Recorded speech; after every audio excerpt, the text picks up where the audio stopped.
because it's dangerous. It's a powerful cause, and when you have a basis of what you're actually advocating, and not even, you don't have to think of the ways you will have to make the plans, because those will slowly unfold. Hello, yes people. Welcome to another episode and the final one of the season of the Yes Girls, where we, Claire and Akumu, say yes to doing, being or learning something new and documenting our journeys. I don't like the way things are done around here in this studio. I think I want to change it. That's not really how it works, Akumu. You're not in charge here. You can't just change it. Yes, I know, but I can speak up, air my views, and make the people who work here listen. Dioba, Josephine, are you listening? I want them to consider the views of the community. Right, guest expert? Right. Okay, so because of this episode, indeed, we can take that direction. Because today, we're saying yes to being a changemaker. Because we are the Yes Girls and Changemaker. Yeah.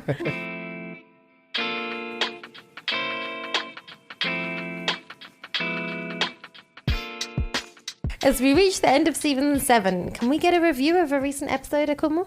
Okay, so at A Thriving Mama, also known as Rachel Mbogo, said this of the episode we did with her husband, Jeff Dindi, also known as Present Fatherhood. She said, "This really cracked me up." She's of course referring to how I played her in the role play and how amazing I did it. Yeah, let's why don't you all listeners go and listen to it as well and see how well or not Akumu did. She's just jealous she was not playing that role. If you've not yet, I played your husband, that was hard enough. If you've not yet rated and reviewed us, go and do it now, if you like, because it really does help others to discover the show, and then they can forever be grateful to you for bringing a little more yes into their lives. Anyway, time to get on with this episode and meet our expert.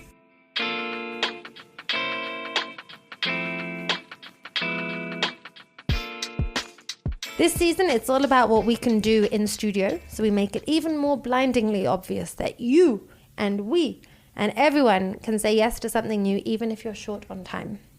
Today, we have an inspiring changemaker in studio with us, Geoffrey Mboya. So he is an activist and community organizer, recently at the front line of the Kenya protests against the finance bill, also dubbed the Gen Z protests. And he is a self-confessed Gen Zer. And birth certificate confessed, I'm guessing as well. He is actively engaged in community organizing around health, the environment, and politics, and is wise beyond his years, if we may say so. Geoffrey, how do you introduce yourself when you walk into a room, and how do you juggle wearing so many hats? Well, that's a very heavy introduction for such a young man. But anyways, I consider myself as youth leader, a community organizer, and I, of course, you rightly mentioned, I wear so many hats. So I work with Living a Legacy as a project coordinator. I also work as a communication liaison officer for Veterinarians International. And I very much active in my community, and that really sums up the person I see myself. Nice. Yeah. And again, What haven't we said in that whole list of things? I also work as a youth advisor for London School of Hygiene and Tropical Medicine. We have a project on cities, children, and climate. So this is essentially a very diverse youth advisory board that consists of young people in different cities working to raise advocacy around issues that touches on air pollution in their cities. And we've presented so far findings at COP27, and also moving further to presenting, our findings to mayors, governors, to actually call for reforms around air pollution. Nice. And just to set the scene a little bit, Geoffrey, we mentioned the Gen Z protest, the finance bill protest. Yeah. Do you want to just say in a few words, in your own words, your involvement, what that's changed for you, or anything you want to say about that before we get stuck in? Yeah, I mean, it's actually a very it's a very difficult phase to speak about. The last 2 months or so, I have been trying to really come to terms with all that happened. It was both a very, powerful testament of young people taking action on governance issues, but at the same time, it was very horrific and brutal moment for many families.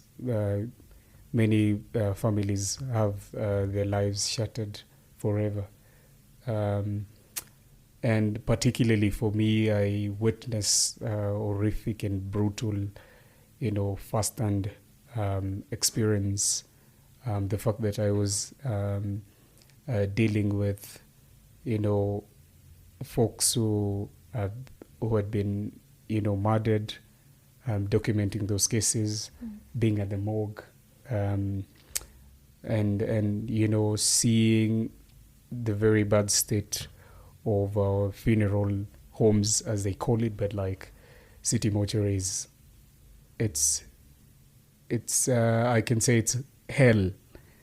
Was it the first time you've been? No, it's not the first time I walked in there. It's not in even like the basic conditions, and also going to burials, and then also dealing with retrieving bodies, mutilated body parts discovered in a quarry inside our community, and so it's very traumatic. It's very unfortunate that the young people that coordinated those activity do not even have like counseling opportunities. Some of them are not compensated really for doing that work, and it puts a lot of weight on community organizers like myself. I had so many people asking for compensation while we are all volunteering, so you can imagine that pressure and having to deal with allowing also the families to have closure is still a matter that is very much active. We didn't finish the retrieval because the government stopped it and directed that no one should be seen around the quarry. So families are still waiting to have closure and get justice. Okay. Thank you. I mean, thank you for being okay to talk about it. I guess it is important, if you can, right, to be able to share the reality. Yeah. And whilst it's not a rose-tinted picture of anything, that's not what we aim to do at all, even on this podcast. Yeah. We're looking at the reality of it and also saying that it's still something that people can do. Whether they should or not is a personal choice, right? It's a very personal choice, and we want to ask you more about that as we get into this. So we're going to take a little quick breather break, and then we'll come back with a small challenge for you to set us. Sure.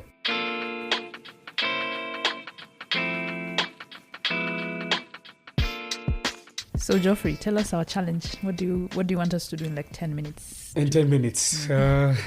Simplifying everything down to a 10-minute challenge. It's not possible, but it's a taster, right? Yeah.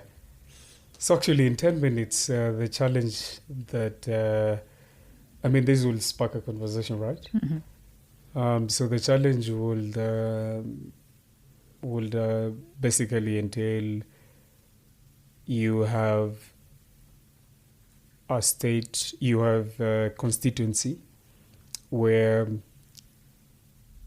the MP has been in office for the last 5 years, is being re-elected. And the key issues being he was brought back on the basis that he provides the bursary kitty that supports a number of students from poor families. But then he's neglecting all the other sectors. So it's only the education sector that he is mostly focused on. And so the challenge will be, how can you galvanize, how can you organize the community to push for, reforms in healthcare, reforms in sports, reforms in all these other economic sectors that have been neglected.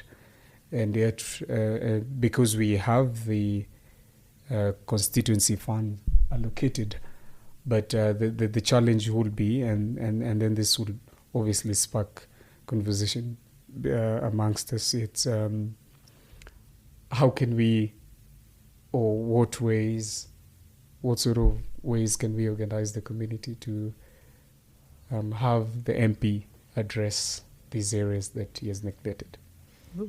Okay. Is that uneasy? Or No. It's a challenging enough. It's a challenge. Challenging enough. But that's the whole point. Because That's the point of there's saying yes. yeah. Okay.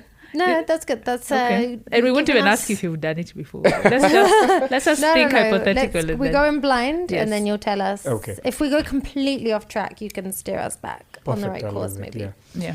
Okay, so we'll take 5 minutes? To discuss. Yeah.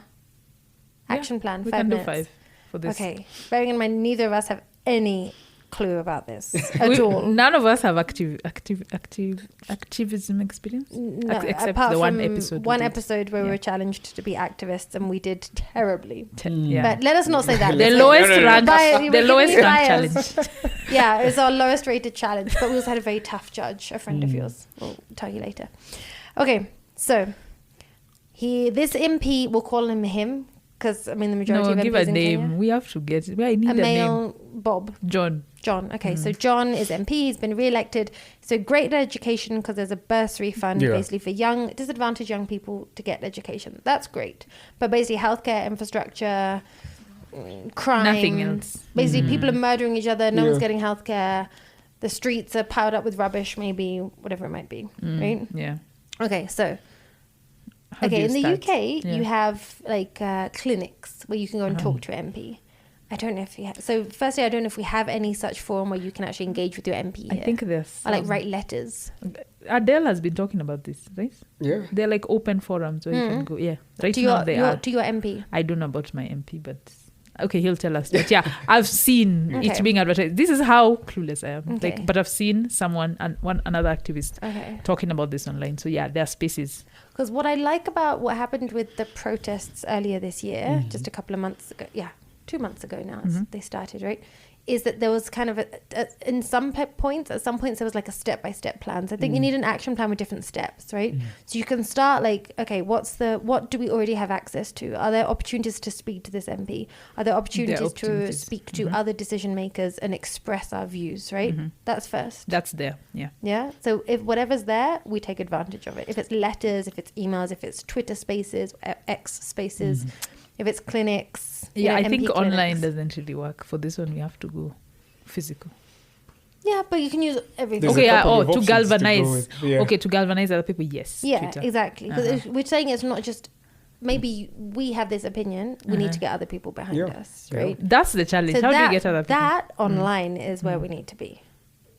It And then depends. also maybe in like local community There's spaces. the public participation forums. You could mention that. Uh-huh. You could mention having signatures collected within the electorate. Do those work? Yeah, I have they a work. They do. As a first Yeah, step. right now, people think the movement has died. The movement hasn't really died. It has really taken a different shape. People want to collect signatures and try to recall MPs. Okay. So you can have like a by-election and then you bring in a new person. It's not as mass participation as something like a Just protest, within- as visible. Yeah, even I think it's something that is being actually done within Kabete area.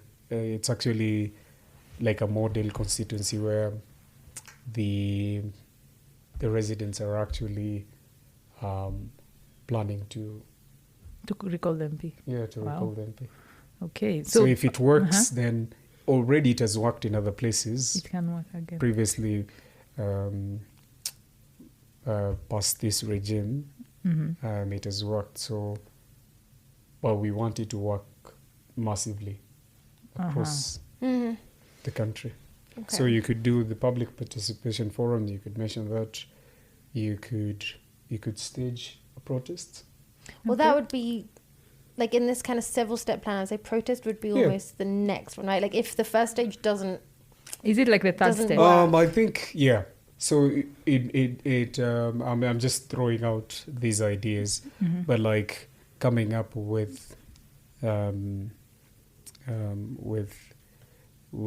demands that have been discussed thoroughly by the constituency, and then you have action points, or rather you're bargaining, and then move from there. Yeah.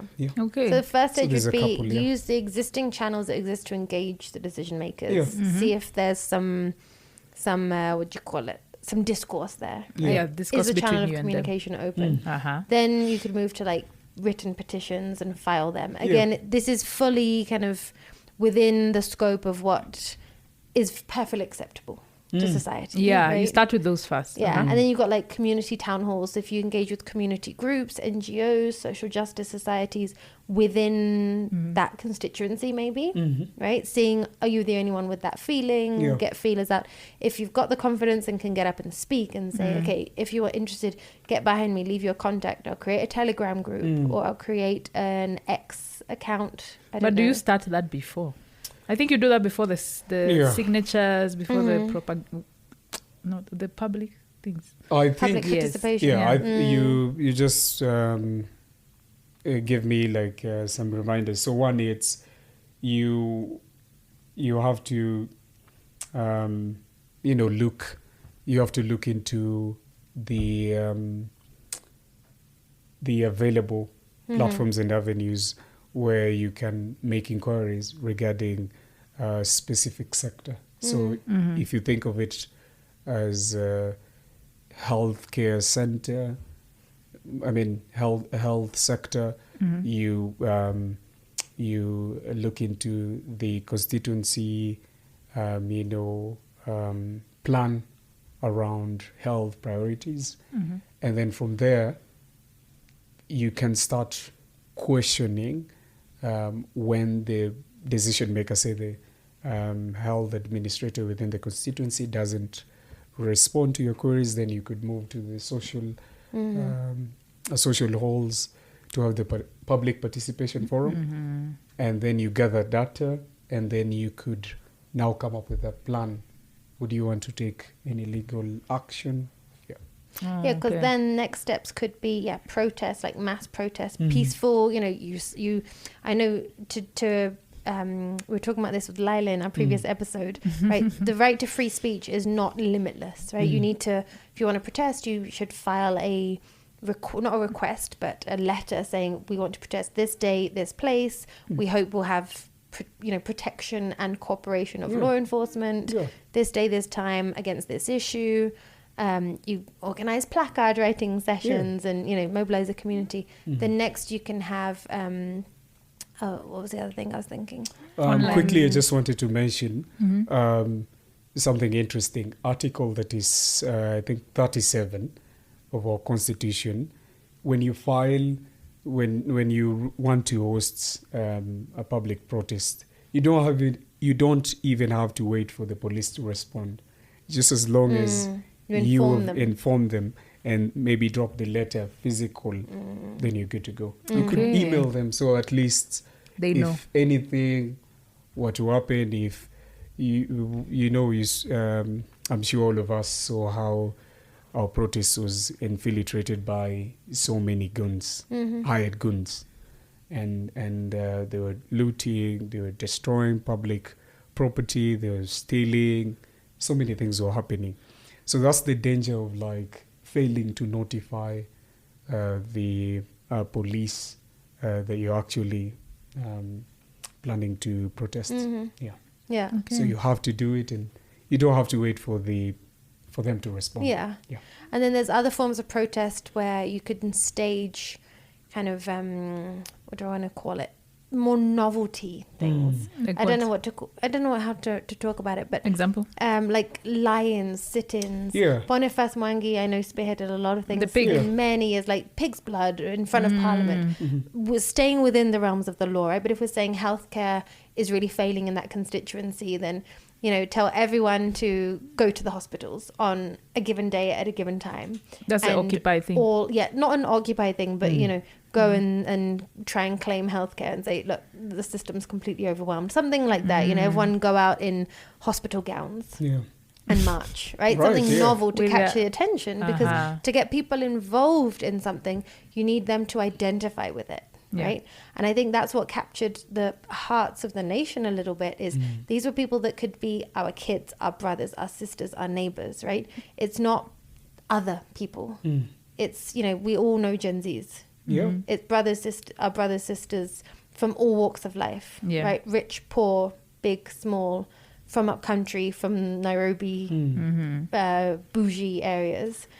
And so when you can identify with it, you can support it more, right? You don't want something that will alienate people. So that could be next in our action plan. So the action plan is first facts. You said facts, get the facts right. Because facts right, you might just assume he's never done anything, but maybe he didn't say he would, right? Yeah. So facts, and then, you said? Try to engage the community. Facts, and then engage. Now you're finding actual reality, what's happening in the ground. And then now is the... And people affected.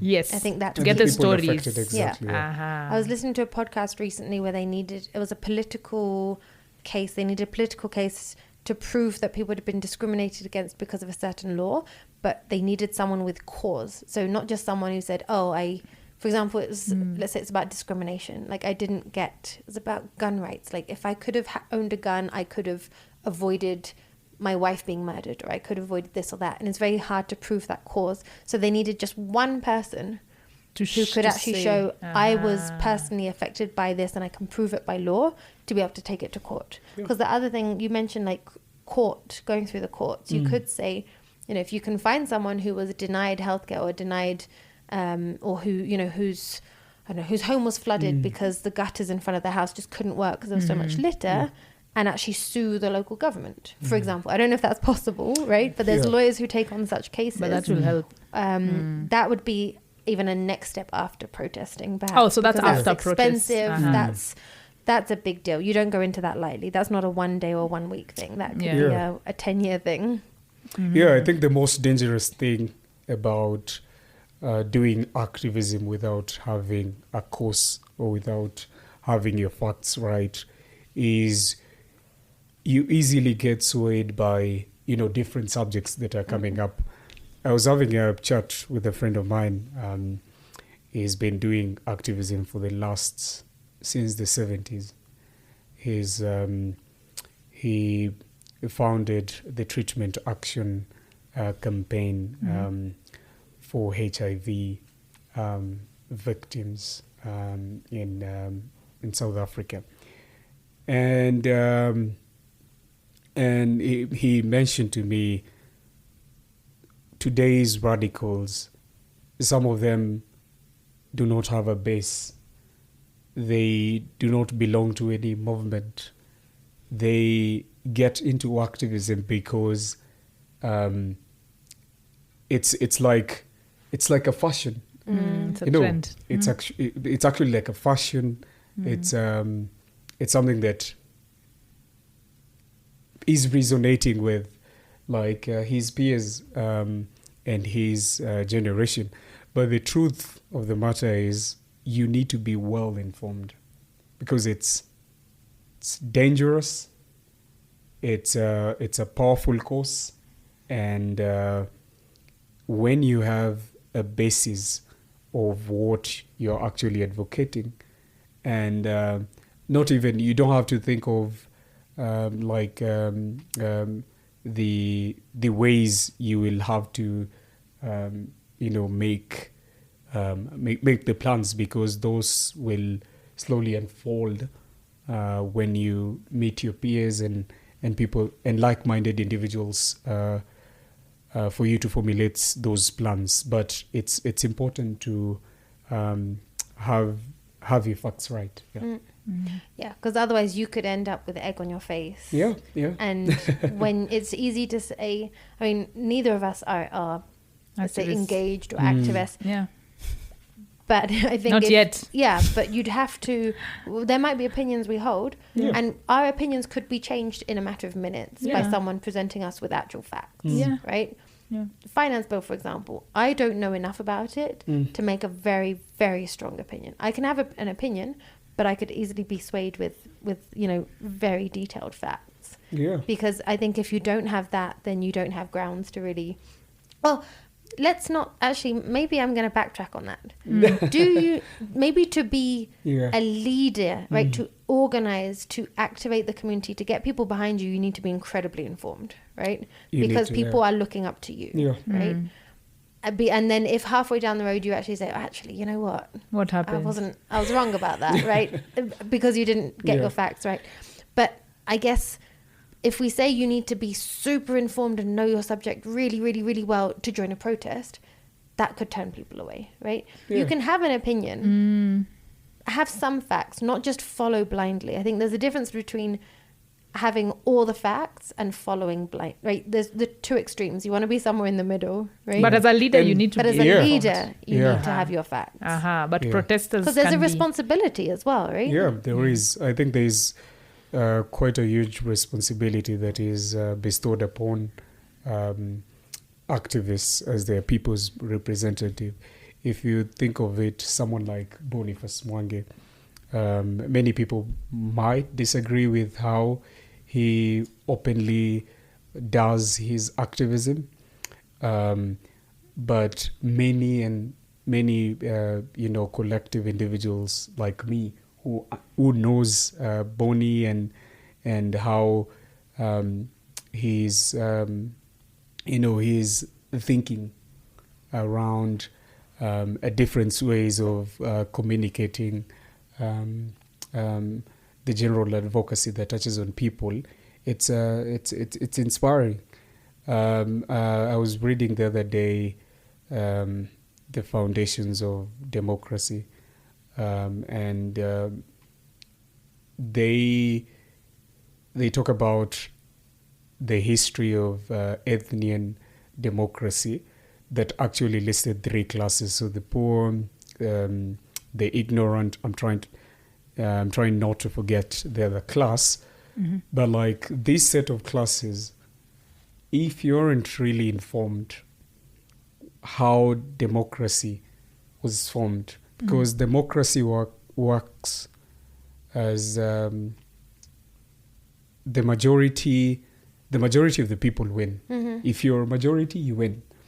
So the critics of democracy as a form of governing people, they feared that time that because the majority of the people were poor, if you gave them power to be able to govern the society, to be able to make informed decision, then the small, quarter of people who are rich would, be limited.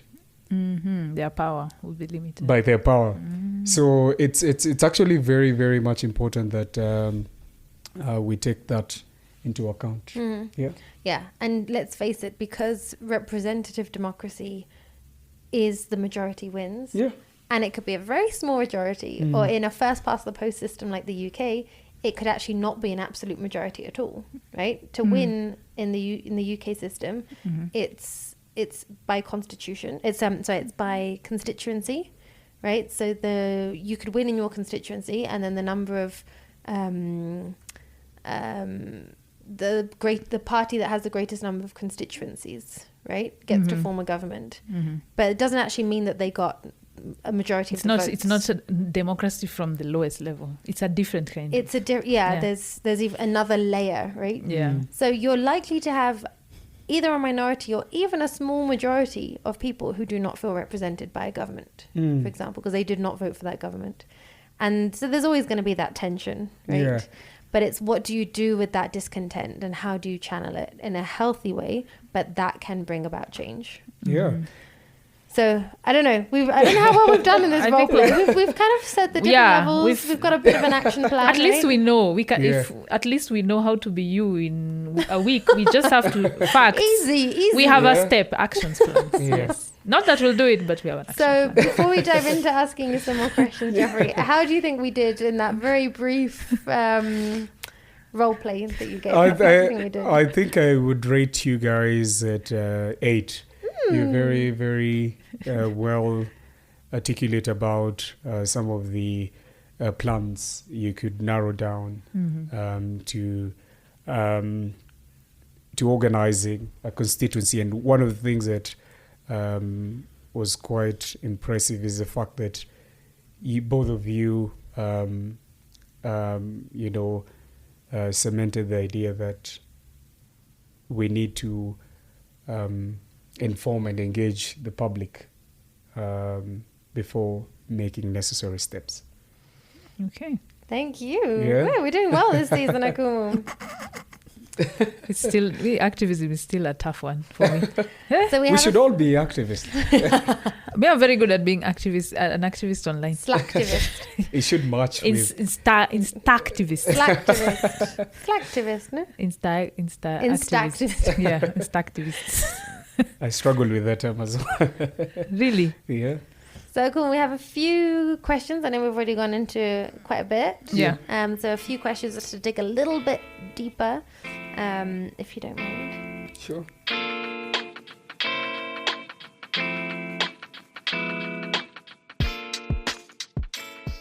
So, Geoffrey, what does it mean to you in your day-to-day life to be engaged in the community, or what does the whole thing of being a changemaker mean to you in general? Well, it's actually a huge sacrifice. I didn't sign up to have, midnight calls, and these are distressing calls of, something crazy that has happened. I don't want to get into details of it.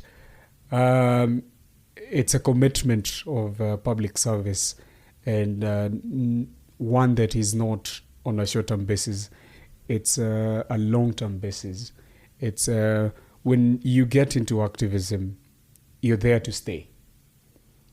There are many times, an activist wears so many shells in different phases of their lives. Mm-hmm. And for example, you have to deal with, your own acceptance.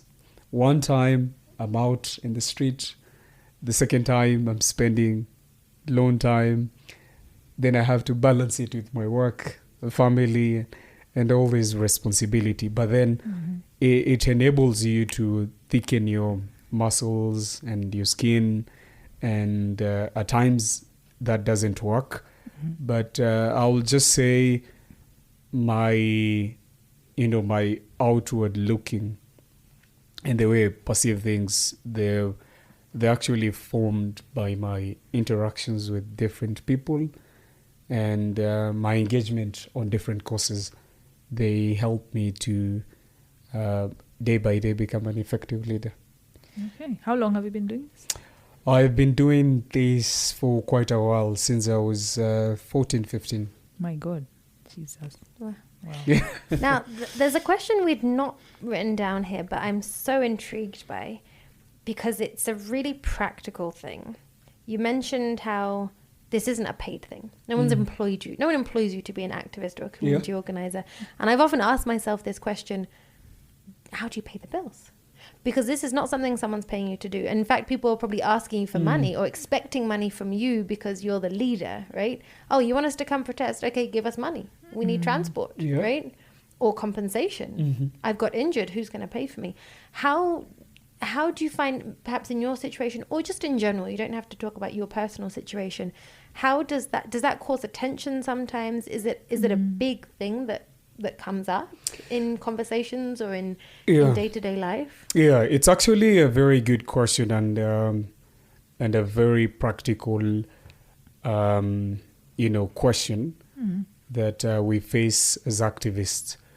Different people think of activists as also, well-resourced, corrupt individuals. We're just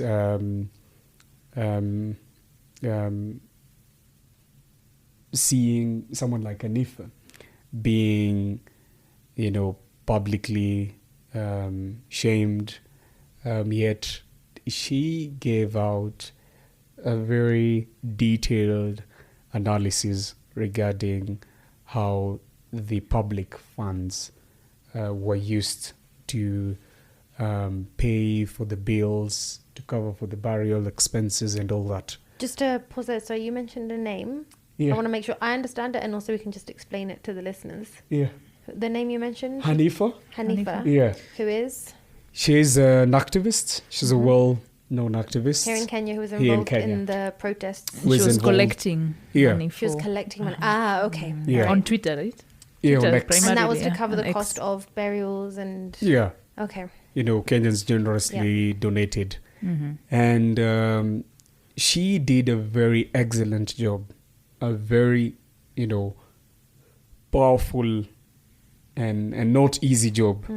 This is a job that public offices cannot account for. We're talking about 30 million Kenyan shillings. That's about 300,000 or 200 and something thousand dollars, right? It could just be to a put lot. it in an international context. Yeah. So anyways, what I wanted to mention that is, I mentioned earlier that I do have my day job. People forget that I'm a project coordinator. I work for an environmental organization. So it's my day job. I work remotely. I also work as a communication liaison officer. I earn monthly. But out of my job, I volunteer. I get involved with different causes within the community. And, people could talk about earning money. For the last, I just want to share this exclusively.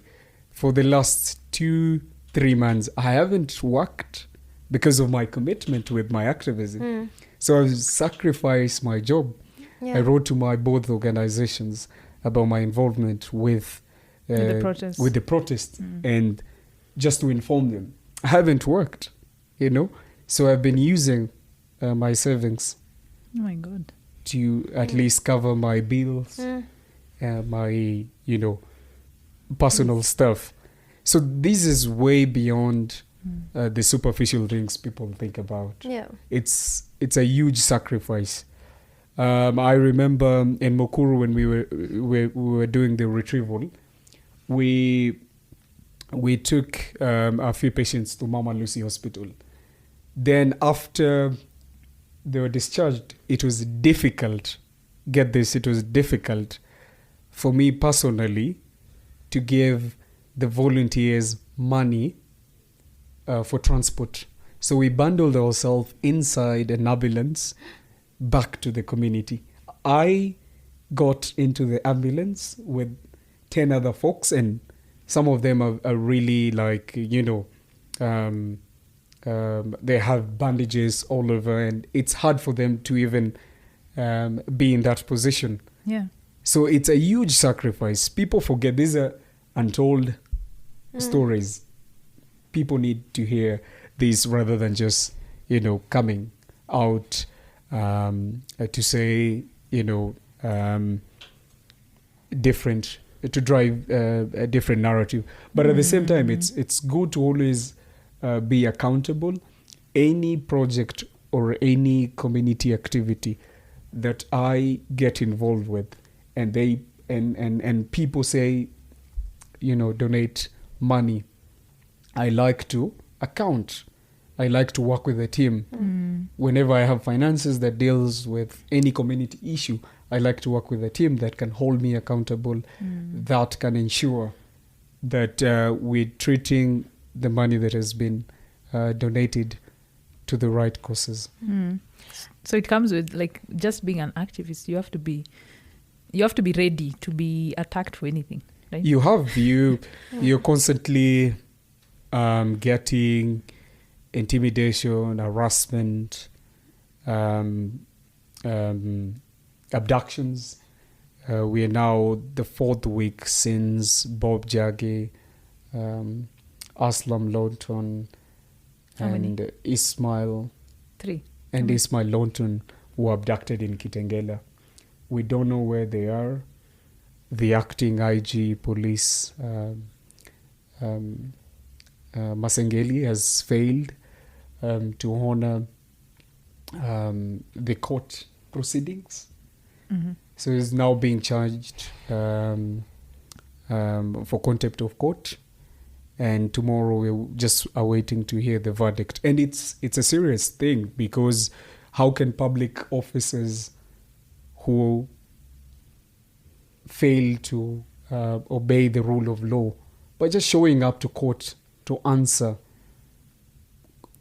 questions, yeah, and yet they say they're on national, security duties, yet 3 lives for the last 4 weeks. We do not know if they are alive, they were murdered. Where are they? Do you know any of them personally, you 3? I know Bob Jaggi from his activism work. He's widely known for his commitment in social justice from Kitengela, and it's really sad that we're living and we're sinking back to the old ways 90s. that our fathers lived on. And we've just covered 2 major points about why, what are the dangers, the risks, right? Abduction, being held accountable. People will look up to you, and there's a responsibility or a burden on you.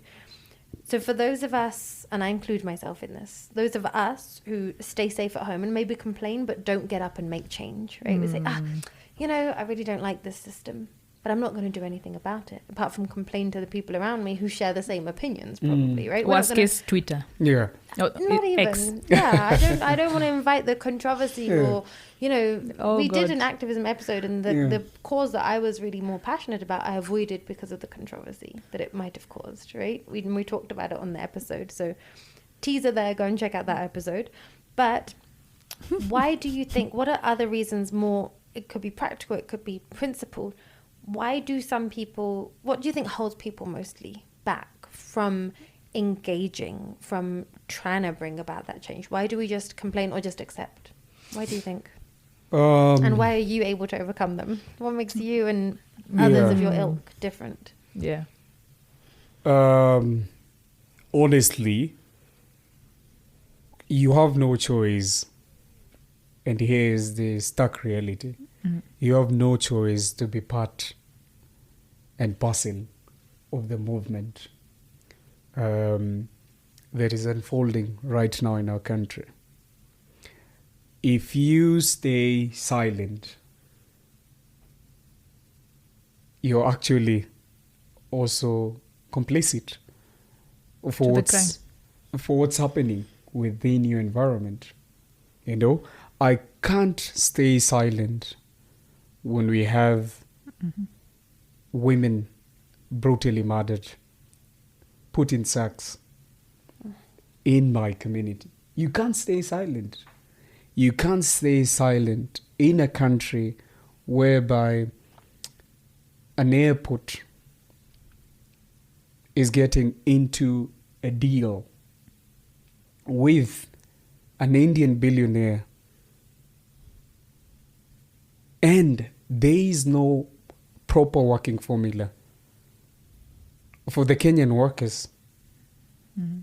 So what really happened yesterday is a testimony that we're living in a failed country, in a regime.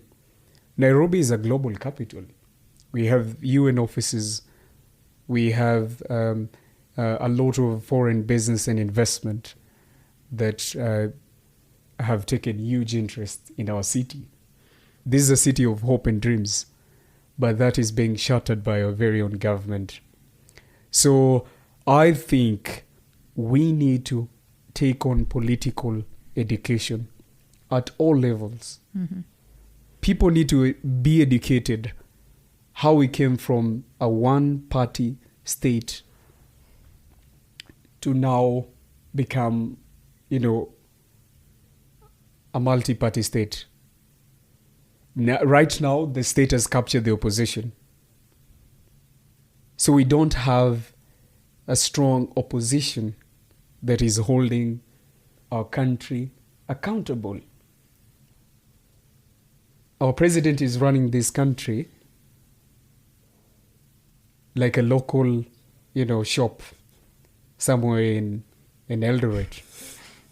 So when you think of it, we have to wake up as a society, and young people have hugely done that. We've hugely come out in large numbers to tell the public that we are watching, that we are awake. Mm-hmm. We know the finance bill wasn't just the main, issue that was biting our country's economy. It was just a piece. It was a trigger. Of a very big thing. It was a trigger. It was a trigger. This is a country that is plunged with, corruption that has become so much ingrained in our political and administrative fabric. We have constant news that flood our news of public officials opting for an out-of-court settlement, further showcasing impunity, how it works. We cannot allow that. Mm-hmm. Some of the officers implicated on corruption cases, they're getting high offices. Mm-hmm. What are we doing? What are we doing as a country? So if you look at how the country is running, it's dangerous trajectory for democracy. Mm-hmm. So that is why you see pro-democracy activists rising up on daily basis. Yeah? Mm-hmm. At the moment we have the nurses, they've warned they're going to strike. Every month, Where are we heading as a country? Today, 3 a.m., you had traders along Jogoo Road leading to the city center demonstrating that they want to be pushed further outside their working corridors. Mm. Where will they go? So these are the really hard questions that we want people to step out boldly and speak truth to power. So one final question for you, if we may, on this subject. What, I don't know, how do I phrase it? Because I'm completely with you, but unfortunately, you are exceptional and not everyone is.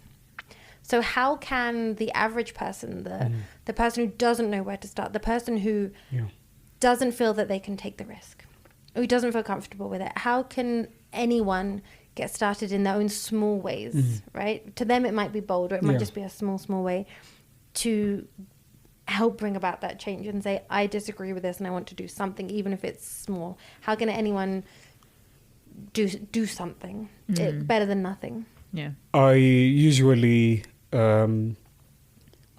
say community first. People forget that within the wards, we have a very devolved government. Our 2010 constitution narrows down our localities as the wards, and then the constituency, and then the county. So you have to go back at the village, and then we have the ward. You need to ensure, you need to be aware of what's happening within your locality, even before getting to the national level or to the county level. So there's so many, people don't know a councillor in this country has an MCA. There is a kitty. There is resources that office holds alone. So you need to be presently aware. We're now in Nyari Estate. You need to know what is the ward councillor for Nyari is doing or she's doing. Once you start connecting dots with local issues on water and sanitation, on bursary allocation, on disability rights, on, different neighborhoods have unique issues. So the issues affecting the Nyari residents are very different from the ones affecting residents in Kibera and Mathare, Dandora. So once you start piecing together these issues and then connecting it with other people, you have to find a channel. And I tell folks that you need to start organizing within your community. People want to talk about county issues. You want to talk about national issues. You want to talk about regional issues. But then you're forgetting your very own community. Yeah. You need to be present at the local level. There are public participation forum where you can actually go and engage with other residents, have your voice heard, but also get to learn ways you can be part of a community. So that's the very first step of coming out of that, space of desiring to advocate for matters on governance. I like that. Yeah. So you don't have to it doesn't have to be big issues that are in the press, but knowing, being engaged in your own community and understanding that and doing something. Like you did, the water issue in Nyayo. Yeah, that's exactly what. Yeah, it's very local, something that affects me personally. And I don't think I made a difference, but I tried. We all sat there. Exactly. You try. Yeah. It doesn't always work. And I think even knowledge just gives you, maybe I'm not an activist in wherever I live, but just knowing the issues, maybe I'll realize, oh my God, that one issue is pissing me off. So knowing is just a start. Yeah. Thank you so much, Geoffrey. I feel like we've gone from such massive world-changing events, but also made it really relevant to everyone. And that in the same way we say charity starts at home, I guess change starts at home as well, right? Focus on what's around you first, maybe for a start. Thank you so much. Thank you. Asante.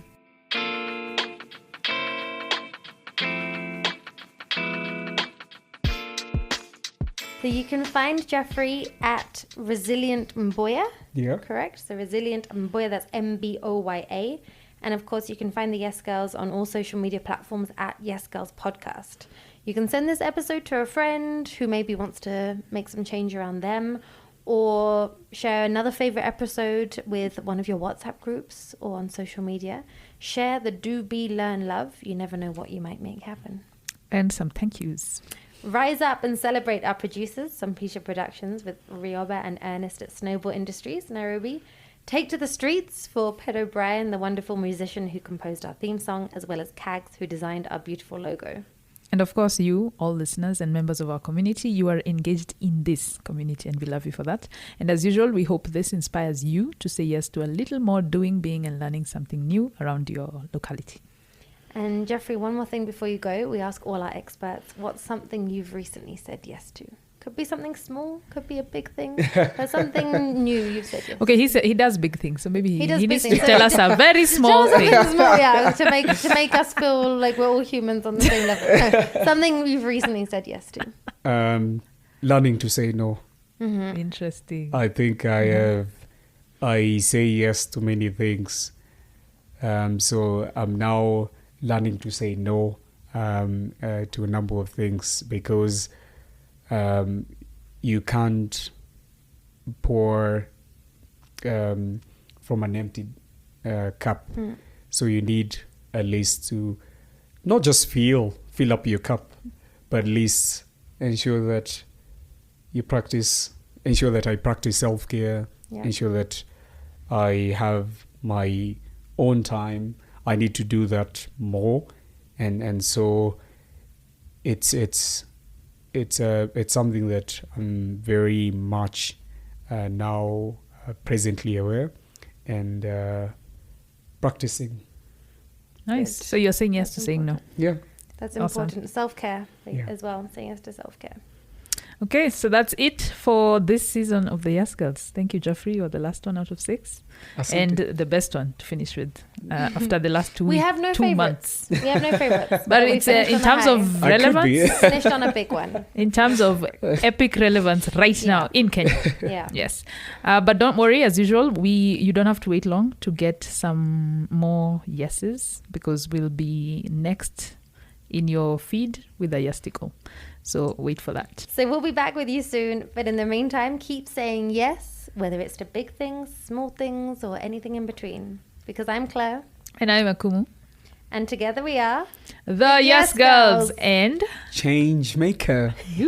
Thank you, Geoffrey. Woo! Rise up. Take to the streets. Change. Bring change. Let the change come.